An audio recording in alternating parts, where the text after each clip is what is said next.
George Thomas brilliant പാല നമുക്കൊപ്പം ചേരുന്നു. Shri George Thomas, ഇക്കാര്യത്തിൽ സർക്കാർ അപ്പീലിലേക്ക് പോവുകയാണ്, അടിയന്തരമായ അപ്പീലിലേക്ക് പോകുന്നു. അല്പസമയത്തിനുള്ളിൽ മന്ത്രി ഇക്കാര്യത്തിൽ ഇനി എടുക്കാൻ പോകുന്ന നിലപാടുകളും വ്യക്തമാക്കുന്നു. പക്ഷേ ഉണ്ടാവുന്ന ഒരു വലിയ അനിശ്ചിതത്വമാണ്. ഒരു ഭാഗത്ത് നീതി കിട്ടുമ്പോൾ മറുഭാഗത്ത് നീതി നിഷേധം എന്ന രണ്ട് വിഷയം കൂടിയുണ്ട്. ഇതൊരു നിയമപ്രശ്നം കൂടിയായി മാറുകയാണ്. എന്തായിരിക്കും ഇതിൻ്റെ അവസ്ഥ? ഇത് വലിയ പ്രതിസന്ധി ഉണ്ടാക്കില്ലേ കുട്ടികളുടെ തുടർ പഠനത്തിൽ? സാർ, ഇതിന്റെ ഒരു പ്രശ്നം ഇപ്പൊ കോടതി ഇടപെട്ട സ്ഥിതിയിൽ തീർച്ചയായിട്ടും കോടതി തന്നെ അതിന്റെ ഉത്തരം പറയട്ടെ. കോടതി പറയുന്നതനുസരിച്ച് തന്നെ പോകുന്നതായിരിക്കും നല്ലത്. കാരണം ഇതിൽ ഒത്തിരി കുട്ടികൾക്ക് ബുദ്ധിമുട്ടുണ്ടായിട്ടുണ്ട്. കാരണം കഴിഞ്ഞ വർഷത്തിൽ നിന്നും വ്യത്യസ്തമായ ഒരു ഫോർമുലയാണ് ഈ വർഷം അവർ ഉപയോഗിച്ചത്. പ്രോസ്പെക്ടസിൽ അത് പറഞ്ഞിട്ടുണ്ടായിരുന്നില്ല. പക്ഷേ മുൻനിരയിൽ വരുന്നിരിക്കുന്ന കുട്ടികൾ എല്ലാവരും തന്നെ IIT-കളിലും NIT-യിലൊക്കെ ഇപ്പൊ ചേർന്ന് കഴിഞ്ഞിട്ടുണ്ട്. പക്ഷെ ഇത് ബാധിക്കാൻ പോകുന്നത് അല്പം റാങ്ക് കുറഞ്ഞവർ അല്ലെങ്കിൽ അല്പം പിന്നിൽ നിൽക്കുന്ന കുട്ടികളെ തന്നെയാണ്. അവർക്ക് കാലതാമസം വരുന്നത് ഭയങ്കര ബുദ്ധിമുട്ട് തന്നെയാണ്. എത്രയും പെട്ടെന്ന് ഈ കോടതി പറഞ്ഞെങ്കിൽ എൻട്രൻസിന്റെ റാങ്ക് ലിസ്റ്റ് പുനഃക്രമീകരിക്കണം, ക്രമീകരിച്ച് അവരുടെ നിയമാനുസരണം നടപ്പിലാക്കണം എന്ന് തന്നെയാണ് ബ്രില്യന്റിന്റെ ഒരു അഭിപ്രായം എന്ന് തന്നെ ഞങ്ങളെ അറിയിക്കുകയാണ്.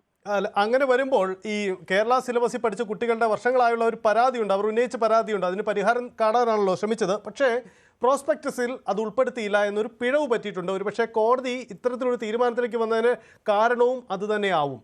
അപ്പോൾ ഒരിടത്ത് നീതി കിട്ടുമ്പോൾ മറ്റൊരിടത്ത് നഷ്ടപ്പെട്ടു പോകുന്നവരുണ്ട്. അങ്ങനെയെങ്കിൽ ഇത്തവണ കേരള സിലബസുകാർ ആ നഷ്ടം പേറി മുന്നോട്ട് പോകേണ്ടി വരുമെന്നൊരവസ്ഥ ഉണ്ടാവില്ലേ? അത് കഴിഞ്ഞ പോലെ ഈ നഷ്ടം ഉണ്ടായിരുന്നു. ഇപ്പൊ ഗവൺമെന്റ് ഒരു നല്ലൊരു ഉദ്ദേശത്തോടു കൂടിയാണ് ഇത് നടപ്പിലാക്കിയെങ്കിലും ഇതിന്റെ അനന്തരഫലം വരുന്നത് നല്ലപോലെ പഠിച്ച കുട്ടികൾക്ക് അവർക്ക് അർഹതയ്ക്കനുസരിച്ചുള്ള റാങ്ക് കിട്ടിയിട്ടില്ല എന്നത് സത്യം തന്നെയാണ്. തീർച്ചയായിട്ടും നമുക്ക് ഇനി തിരുത്താൻ സമയമുണ്ടല്ലോ. ഏതെക്കാലം കോടതി ഒന്ന് വിലക്കി തീർച്ചയായിട്ടും ഈ റാങ്ക് ലിസ്റ്റ് തീർച്ചയായിട്ടും അതിന്റെ നിയമാനുസരണം പുനഃക്രമീകരിക്കാൻ സമയമുണ്ട്. എത്രയും പെട്ടെന്ന് അത് ക്രമീകരിച്ചെടുക്കണം എന്ന് തന്നെയാണ് ഞങ്ങളുടെ അഭിപ്രായം. അതിന്റെ നിബന്ധനകൾ പ്രോസ്പെക്ടസിൽ ഉള്ളത് തന്നെ ഉപയോഗിക്കണം എന്ന് തന്നെയാണ് ഞങ്ങളുടെ അഭിപ്രായം. അതായത് ഈ കുട്ടികളുടെ തുടർ വിദ്യാഭ്യാസം ഒരു പ്രതിസന്ധിയിലേക്ക് പോവാതിരിക്കാൻ ഇത്തവണത്തെ ഒരു ലോജിക്കലി അത് കോടതി ഉത്തരവ് പാലിക്കണം. അതാണോ നിങ്ങൾ പറയുന്ന? അത് തന്നെയാണ് കോടതി ഉത്തരവ് എന്തായാലും വന്ന സ്ഥിതിക്ക് അത് പാലിച്ചുകൊണ്ട് തന്നെ. കാരണം ഉത്തരവിന്റെ അകത്ത് ശരിയാണെങ്കിൽ അത് പാലിക്കണം. അത് പാലിച്ച് പെട്ടെന്ന് കുട്ടികളെ ബാധിക്കരുത്. ഇനിയിപ്പം എന്തായാലും ഗവൺമെന്റ് മുന്നോട്ട് നീങ്ങുന്നതും കുട്ടികളെ ബാധിക്കരുത്. കാരണം സമയം പോയാൽ എല്ലാവരും ബുദ്ധിമുട്ടും. ഈ അടിയന്തര അപ്പീൽ ഒരുപക്ഷെ ഡിവിഷൻ ബെഞ്ച് അനുവദിച്ചാൽ ഒരുപക്ഷെ ഈ ഇപ്പോഴത്തെ ലിസ്റ്റുമായി മുന്നോട്ട് പോകാൻ കഴിയും. അല്ല, അതിപ്പം എന്തായാലും സാറേ, ഇപ്പം എന്തായാലും നിയമം കൃത്യമായിട്ട് കോടതിക്ക് അറിയാം. കോടതി വഴി അത് പോവുകയും ചെയ്യും. കുട്ടികൾ അത് നീതി കിട്ടുന്നു തന്നെയാണ് ഞങ്ങൾ വിചാരിക്കുന്നത്. അങ്ങനെ തന്നെ സംഭവിക്കുള്ളൂ. നീതിക്ക് എതിരായിട്ട് വരികയില്ല. ഈ ഇത്തവണ യഥാർത്ഥത്തിൽ കഴിഞ്ഞ തവണ ഉണ്ടായ കേരള സിലബസുകാർക്ക് പരിഗണന കിട്ടിയില്ല, മുൻനിരയിലേക്ക് വരാൻ കഴിഞ്ഞില്ല റാങ്ക് ലിസ്റ്റിൽ എന്ന വിഷയം പൂർണ്ണമായി പരിഹരിക്കപ്പെട്ടിരുന്നോ ഇത്തവണത്തെ ലിസ്റ്റ് പുറത്തു വന്നപ്പോൾ? ആ ഒരു കോൺഫിഡൻസ് പൊതുവിലുണ്ടായിരുന്നു? നിങ്ങളുടെയൊക്കെ ഇൻസ്റ്റിറ്റ്യൂട്ടിൽ സംഭവിച്ചത് എങ്ങനെയാണ്? അത് ശരിയായിട്ടും അത് കഴിഞ്ഞ കൊല്ലം ഈ പറഞ്ഞ പോലെ സിലബസിൽ CBSE-കാർക്കായിരുന്നു മുൻഗണന വന്നത്. സ്റ്റേറ്റുകാർ പിന്തള്ളപ്പെട്ടു പോയിരുന്നു. ഈ വർഷം തിരിച്ച് സ്റ്റേറ്റുകാർക്ക് അതിന് മുൻഗണന കിട്ടിയിട്ടുണ്ട്. CBSE-കാരും അല്ല മറ്റ് സിലബസുകാരും പിന്തള്ളപ്പെട്ടു പോയി എന്നത് ശരിയാണ്. പക്ഷെ രണ്ടു കൂട്ടരും പരീക്ഷ കഴിഞ്ഞിട്ടാണ് ഇതൊക്കെ ഇങ്ങനെയാണെന്ന് അറിയുന്നത്. അവിടെയാണ് ചെറിയൊരു പെശക് പറ്റത്. നേരത്തെ പറഞ്ഞിരുന്നുവെങ്കിൽ ആർക്കും പ്രശ്നം വരികയല്ല. സാർ, ഏറ്റവും നല്ലത് മാർക്ക് കൂട്ടാതെയുള്ള ഒരു എൻട്രൻസ് പരീക്ഷയുടെ അടിസ്ഥാനത്തിൽ റാങ്ക് നിശ്ചയിച്ചു കൊടുക്കുന്നത് തന്നെയാണ്. ഇതാണ് നാഷണൽ ലെവലിൽ NDA ചെയ്യുന്നത്. JEE പരീക്ഷകൾക്ക് അത് ചെയ്യുന്നത് അങ്ങനെ തന്നെയാണ്. അങ്ങനെ ഒരു സംഭവം ഉണ്ടായാൽ ഒരു സിലബസുകാരും പരാതി പറയുമെന്ന് ഞങ്ങൾ ആരും വിചാരിക്കും. പക്ഷേ അവിടെ ഒരു ചെറിയ പ്രശ്നം, ഇപ്പോൾ ഒരുപക്ഷെ നിങ്ങളെപ്പോലെ ഇത്തരം ഇൻസ്റ്റിറ്റ്യൂട്ട് നടത്തുന്നവരുടെ ഒരു അഭിപ്രായം അതായിരിക്കാം. പക്ഷേ ഒരു സാമൂഹ്യ നീതിയുടെ വിഷയമുണ്ടല്ലോ. ഇത്തരം ഇൻസ്റ്റിറ്റ്യൂട്ടുകളിലൊന്നും പോയി പഠിക്കാൻ കഴിയാത്ത ഒരു വിഭാഗം കുട്ടികൾ ഉണ്ടാവുമല്ലോ. അപ്പം അവർക്ക് അവരുടെ +2 മാർക്കിന്റെ കൂടി പരിഗണന വേണം എന്നതൊരു സാമൂഹ്യ നീതിയുടെ വിഷയം കൂടിയായി മാറില്ലേ? തീർച്ചയായിട്ടും അങ്ങനെ വിഷയം ഉണ്ടെങ്കിൽ തീർച്ചയായിട്ടും സാറേ അത് നേരത്തെ പറഞ്ഞാൽ കുഴപ്പമില്ല. ഞങ്ങളെപ്പോലുള്ള ഇൻസ്റ്റിറ്റ്യൂട്ടുകളെ തീർച്ചയായിട്ടും പാവപ്പെട്ട അനേകം കുട്ടികളെ ഫ്രീ ആയിട്ട് പഠിപ്പിക്കുന്നുണ്ട്, സത്യമാണ്. അത് പക്ഷേ എല്ലാവർക്കും കിട്ടിയാലായിരിക്കാം.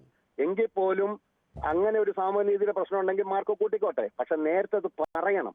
ഇത് സിലബസിൽ മാർക്കിന്റെ ഘടന വ്യത്യാസമാണ്. അതുകൊണ്ട് തീർച്ചയായിട്ടും കുട്ടികൾക്ക് എന്നും ഒരു പരാതി, ഏത് വർഷവും ഈ പരാതികളുണ്ട്, തിരിച്ചും മറിച്ചുമുണ്ട്. ഇതൊരു 5-8 വർഷം മുമ്പ് CBSE-കാർക്കായിരുന്നു നഷ്ടം. ഇപ്പോൾ ഇങ്ങനെ തിരിച്ചു വന്നു എന്ന് മാത്രമേ ഉള്ളൂ. ഈ വർഷം അത് സ്റ്റേറ്റുകാർക്ക് ലാഭകരമായിരുന്നു. പക്ഷെ ഇതിപ്പോ മാറിയ സ്ഥിതിക്ക് ഇനി എങ്ങനെ വരുമെന്ന് നമുക്ക് പറയാൻ പറ്റൂല. ഓക്കെ, ഇത്തവണത്തെ സാഹചര്യം ഇതായി. ഇത് ഒരുപക്ഷെ ഈ ഒരു അടിയന്തര സാഹചര്യത്തിൽ ചില വിട്ടുവീഴ്ചകൾക്ക് ഇരുപക്ഷവും തയ്യാറായി അങ്ങനെ ഒരു സാഹചര്യം ഉണ്ടായേക്കാം. മന്ത്രി എന്താണ് ഇക്കാര്യത്തിൽ പറയാൻ പോകുന്നതെന്നൊക്കെ കേൾക്കാം. ഡിവിഷൻ ബെഞ്ച് ഒരുപക്ഷെ കേരള സർക്കാരിൻ്റെ വാദം അംഗീകരിച്ചില്ലെങ്കിൽ ഇനി സുപ്രീം കോടതിയിലേക്ക് പോകുമോ അല്ലെങ്കിൽ മറ്റെന്ത് നീക്കം അത് പരിശോധിക്കപ്പെടേണ്ടതാണ്. പക്ഷേ അടുത്ത തവണ കുട്ടികൾക്ക് മുന്നിലേക്ക് ഈ ആശയക്കുഴപ്പം ഒഴിവാക്കാൻ എന്ത് ചെയ്യാൻ പറ്റും? അതിലൊരു ക്ലാരിറ്റി നിങ്ങളുടെ നിർദ്ദേശം പറയാൻ പറ്റുമോ? എന്റെ നിർദ്ദേശം പറയും, ഇപ്പം ഈ വർഷത്തെ ഞാൻ പറയട്ടെ, എത്രയും പെട്ടെന്ന് റാങ്ക് ലിസ്റ്റ് ഇറക്കണം. നീണ്ടുപോയാൽ കേസിൽ പോയാൽ അത് കുട്ടികൾക്ക് തന്നെ ബുദ്ധിമുട്ടായിട്ട് മാറും. ഇനി ഞങ്ങളുടെ ഒരു അഭിപ്രായം എന്ന് പറഞ്ഞാൽ മാർക്ക് കൂട്ടുന്നുണ്ടെങ്കിൽ തീർച്ചയായിട്ടും നേരത്തെ പറയണം. മാർക്ക് തന്നെ കൂട്ടിക്കോട്ടെ, അതിന് വെയിറ്റേജ് ഇല്ലെങ്കിൽ വേണ്ട. നേരത്തെ ഒന്ന് പറഞ്ഞാൽ ഒരു കുഴപ്പമില്ല. നേരത്തെ പ്രോസ്പെക്ടസിൽ പറഞ്ഞാൽ മതി. അടുത്ത വർഷം മുതൽ എൻട്രൻസിന്റെ മാർക്കും പ്ലസ് ടു മാർക്കും സമം തന്നെ എടുക്കും എന്ന് പറഞ്ഞാൽ ഒരു കുട്ടികളും എതിർക്കും നിങ്ങൾ വിചാരിക്കുന്നില്ല. ഇത്തവണ ഇങ്ങനെ ആയിരിക്കുമെന്ന് പറഞ്ഞിട്ടും ഈ പ്രോസ്പെക്ടസിൽ ഇത് ഉൾപ്പെടാതെ പോയത് ശരിക്കും പറ്റിയ പിഴവ് എവിടെ? ഒരു ഉദ്യോഗസ്ഥ പിഴവാണോ സംഭവിച്ചത്, അതോ ഇത് സർക്കാർ തന്നെ ഇതിന് ഉത്തരം പറഞ്ഞേ മതിയാവൂ? എന്താണ് സംഭവിച്ചത്? നിങ്ങൾ വിശ്വസിക്കുന്നത് എങ്ങനെയാണ്? സാറേ, ഇത് ആരുടെയും പിഴവല്ല. ഇത് വർഷങ്ങളായിട്ട് ഈ പ്രോസ്പെക്ടസ് ഇങ്ങനെ തന്നെ ആയിരുന്നു. കഴിഞ്ഞ കൊല്ലം ഇങ്ങനെ ഉണ്ടായ ഒത്തിരി പരാതികൾ വന്നതുകൊണ്ട് ഇങ്ങനെയുള്ള റിപ്പോർട്ട് മുഖ്യമന്ത്രിയുടെ മേശപ്പുറത്ത് വന്നിരുന്നു. അതിനൊരു തീരുമാനം എടുക്കാൻ താമസം വന്നു എന്നൊക്കെ പറഞ്ഞുകൊണ്ടാണ് ഇപ്പൊ ഇങ്ങനെ അവസാനം വന്നിരിക്കുന്നത്. എന്തായാലും ഗവൺമെന്റ് തലത്തിൽ അവരൊരു തീരുമാനം എടുത്തിരുന്നു. അത് കുട്ടികൾക്ക് വേണ്ടി നടപ്പിലാക്കി. തീർച്ചയായിട്ടും അത് മറ്റു കുട്ടികൾക്ക് അത് സിലബസിൽ പഠിച്ചവർക്ക് ബുദ്ധിമുട്ടായിട്ട് വന്നു എന്ന് കോടതി മനസ്സിലാക്കി. കോടതി പറഞ്ഞിരിക്കുന്നത് നിയമാനുസരണം അല്ല എന്നായതുകൊണ്ടാണല്ലോ കട്ട് ചെയ്യുന്നത്. ഇനി എന്താണ് ഇതിന് പറ്റിയ പാകപ്പിഴ അത് തിരുത്താൻ എന്തായാലും ഗവൺമെന്റ് തലത്തിൽ പറ്റും. ഉദ്യോഗസ്ഥർ വളരെ മിടുക്കരാണ്, അവർക്ക് ഉറപ്പായിട്ട് ഇത് തിരുത്തിയെടുക്കാൻ പറ്റും. വളരെ നന്ദി George Thomas, brilliant study centre Pala. നിരവധി കുട്ടികളെ